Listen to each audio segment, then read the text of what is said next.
नमस्कार दोस्तों, welcome to my channel exam study. देखिए, आज बीएसएससी, बीपीएससी और सभी आयोग की तरफ से एक बैठक हुई थी।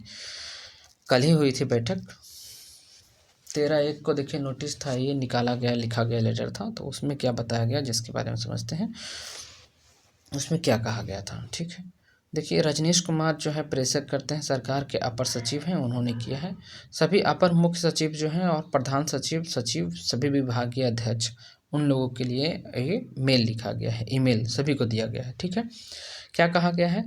तो देखिए, कहा गया है कि विभागीय स्थापना पदोन्नति स्क्रीनिंग समिति की बैठक में भाग लेने हेतु अनुसूचित जाति एवं जनजाति पदाधिकारी को मनोनय के संबंध में। देखिए, अभी आपको पता है SC ST का जो भी मामला है, तो SC ST में क्या है कि पदोन्नति जो हो तो रही है, लेकिन अस्थायी रूप से हो रही है। ठीक है, क्योंकि सुप्रीम कोर्ट में इसका मामला चल रहा है, कोर्ट में इसका मामला चल रहा है। तो जब तक ये मामला सॉल्व नहीं होता है, तब तक इसमें अस्थायी रूप से ही ऊपर प्रमोशन होता जाएगा।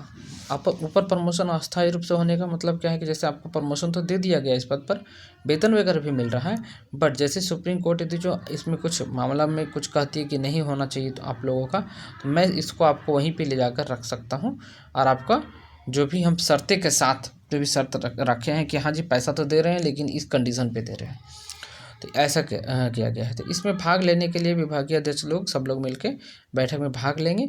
और ये देखिए, कहा गया है कि महाशय, निवेदन पर निर्देशानुसार उपयुक्त विषय के संबंध में कहना है कि विभाग पत्र संख्या 10/80/7 दिनांक 13/6/2025 द्वारा विभिन्न विभागों के स्थापना पदोन्नति स्क्रीनिंग समिति के बैठक में भाग लेने के लिए अनुसूचित जाति जनजाति के पदाधिकारी का मनोनय दिया गया था। वर्तमान में कतिपय है कि पदाधिकारी के सेवानिवृत्ति, पदोन्नति अथवा अन्यत्र स्थानांतरण के लिए, ठीक है, जो बैठक रखी गई है उसमें देखिए इन लोगों का आना था। 7 लोग थे, 7 लोग सचिव है, सब अपना अपना विभाग के, उन लोगों को वहाँ उपस्थित होना था। मनोनीत सदस्य के आवंटन विभागों के विरुद्ध राजस्व परिषद एवं बिहार लोक सेवा आयोग के राजपत्री मतलब गजेस्टेड और अराजपत्री माने नॉन गजेस्टेड बैठक में निश्चित रूप से उपस्थित रहना होगा एवं हस्ताक्षर अंकित करना अनिवार्य है। देखिए, कितना तो उपस्थित रहते हैं, हस्ताक्षर अंकित नहीं करते हैं, चले जाते हैं। इससे होता क्या है, मैं तो था, लेकिन बाद में फिर कहा जाता है कि आप भी तो शामिल थे सर, आप भी तो बोले थे इस तरह, तो वो कहते थे कि नहीं मैं शामिल ही नहीं था, और उसका कोई सबूत तो होता नहीं है। और अब इसलिए कि आप देखिए, जैसे बैठक रख रहे हैं तो सफल हुआ है, बैठक नहीं हुआ, इसके लिए तो आपको वहाँ चाहिए ना, क्या दिखाएंगे आप कि हाँ ये सफल हो चुका है, तो इसके लिए आप दिखाइएगा ना वहाँ पे। तो इसलिए भी किया गया है। बिहार कर्मचारी चयन आयोग, देखिए क्या है कि बिहार कर्मचारी चयन आयोग पटना एवं बिहार तकनीकी सेवा आयोग पटना द्वारा आयोजित बैठक में सामान्य प्रशासन विभाग बिहार पटना हेतु मनोनीत पदाधिकारी भाग लेंगे। कहाँ? आर्यभट्ट ज्ञान विश्वविद्यालय पटना तथा ललित नारायण मिश्रा आर्थिक विकास एवं सामाजिक परिवर्तन संस्थान पटना में ये बैठक होगी, जो गांधी मैदान के पास में शायद है, मुझे ऐसा लग रहा है। ठीक है, तो वहाँ ये बैठक होगी। अब बैठक देखिए, उसमें हमें तो आप देखिए समझ में आना चाहिए कि बैठक होना स्टार्ट हो गया, इसका मतलब है कि परीक्षा के कवायद भी चालू हो जाएगा। जैसे आप लोग को पता होगा कि माननीय मुख्यमंत्री साहब ने कहे थे कि 31 दिसंबर तक सबको अपना अपना वैकेंसी बताना है, और फिर जाके पहला महीना माने जनवरी में आपको सबको एक कैलेंडर जारी करना है, जिसमें कि 1 वर्ष के अंदर नियुक्ति का प्रक्रिया अधीन हो, 1 वर्ष के अंदर नियुक्ति का प्रक्रिया लिखा हुआ हो, ऐसा एक कैलेंडर जारी करना है, सबको बताया था। परंतु ऐसा हो नहीं पाया, कुछ ही विभाग कर रहा है, बाकी कोई कर रहे नहीं रहा है। ऐसा देखिए, इस कहीं न कहीं माननीय मुख्यमंत्री जी का जो बात कहे तो उसको भी अवहेलना है ये। तो मैं कहूँगा कि इनकी बातों पे अमल करना चाहिए, और जो कहें मुख्यमंत्री सर जो कि 1 वर्ष के अंदर आपको कैलेंडर जारी करके नियुक्ति के पूरा बारे में विवरण लिखना चाहिए, तो लिखना होना चाहिए। ठीक है, तो चलिए और देखिए आगे क्या है। देखिए, इसी के साथ कहना है कि इसके अतिरिक्त किसी आयोग द्वारा बैठक आहूत किए जाने के संबंध में प्रशासनिक विभाग आयोग के संबंध में है, मनोनीत पदाधिकारी द्वारा ही बैठक में सामान्य प्रशासन विभाग बिहार पटना में प्रतिनिधित्व के रूप में भाग लिया जाएगा। ठीक है, विभागीय सचिव द्वारा आयोग बैठक की कार्यवाही नियम के साथ वांछनीय अभिलेख 1 सप्ताह के अंदर निश्चित रूप से संबंधित मनोनीत सदस्यों को व्यक्त कर सकता है।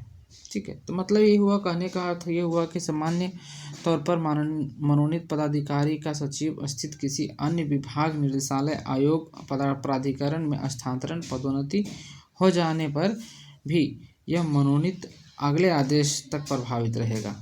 ठीक है, तो कहने का अर्थ ये हुआ कि आज जो बैठक हुई है, बैठक में निर्णय लिया गया है कि किस तरह से परीक्षा कराना है, पदोन्नति कैसे होगा। ये तो देखिए पदोन्नति से संबंधित है, ज़्यादा इंपॉर्टेंट नहीं। लेकिन परीक्षा वाला एक और नोटिस दिखाते हैं, उसको देखिएगा। देखिए ये नोटिस 6 तारीख को ही दिया गया था। 6 तारीख वाला में देखिए क्या क्या विभिन्न विभागों द्वारा कतिपय परियोजना में आयोजित की जाने वाली बैठक के लिए सामान्य प्रशासन विभाग के प्रतिनिधित्व के रूप में पदाधिकारी का मनोनयन। ठीक है, इसमें देखिए क्या कहा गया है। इसमें कहा गया है कि बैठक जो है अंतर्गत, यहाँ देखिए पॉइंट नंबर यहाँ पर सीधा पढ़िए।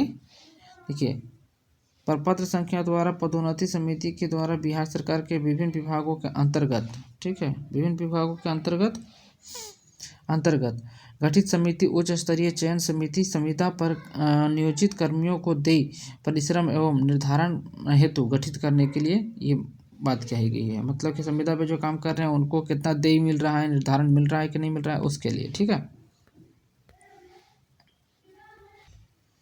और सुनिए क्या है।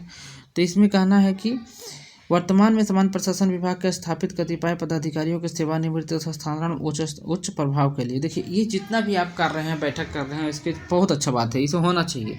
और इससे क्या है, लाभ भी होने वाला है, इससे लाभ भी होने वाला है। परंतु लाभ तब तक नहीं हो सकता जब इसको तो अध्यक्ष ही नहीं है।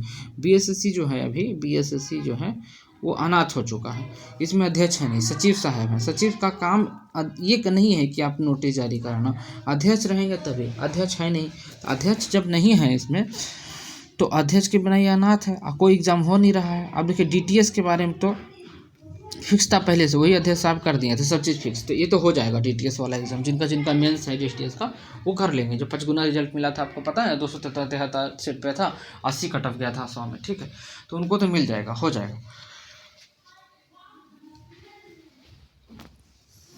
लेकिन बाकी के एग्ज़ाम जो था, बीएसओ का एग्ज़ाम था, ये सब एग्ज़ाम रुकने वाला है, समझे। तो इसलिए मैं कहूँगा कि पहले तो अध्यक्ष साहब का नियुक्ति करना बहुत ज़रूरी था। तो सरकार इस पर ध्यान दे कि अध्यक्ष का नियुक्ति हो जल्दी से जल्द, और उसके बाद फिर एग्ज़ाम सभी शेड्यूल हो। देखिए जैसे CGL 4 के बारे में, देखिए CGL 4 के बारे में एक काम सब चल रहा होगा, ऐसा थोड़ी एक काम बंद नहीं होगा। लेकिन अब देखिए अप्रैल में जैसे आपको 14 अप्रैल से डेट मिल चुका है, किसका, तो ADO का मिल चुका है ना, ADO का। अब देखिए ADO में कितना लोग का ये सवाल है, कितना लोग का ये सवाल है कि मेरा आंसर कम, मेरा नंबर कम आ रहा है जीके में। जीके भाई किसी का नहीं है, किसी का नहीं है। जितना पढ़ेंगे उतना ही लाभ होगा। जीके किसी का नहीं है, मैथ प्रैक्टिस कर सकते हैं, जीके जो है किसी का नहीं है। हो सकता है उस दिन जो 100 नंबर ला रहा है उस दिन जाके 50 नंबर भी नहीं ला पावे, जो 50 ला रहा है वो 80 ले पावे, कह नहीं सकते हैं। जीके ऐसा है कि जिसके हाथ में जैसे आप बहुत मेहनत किए हैं तो जीके तो आपके हाथ में होगा ही। करंट पे ध्यान दीजिए, ठीक, करंट पे ध्यान दीजिए। ठीक है, इसी बातों के साथ मैं आज इस वीडियो को अंत करता हूँ। That's all, thank you for today, good bye.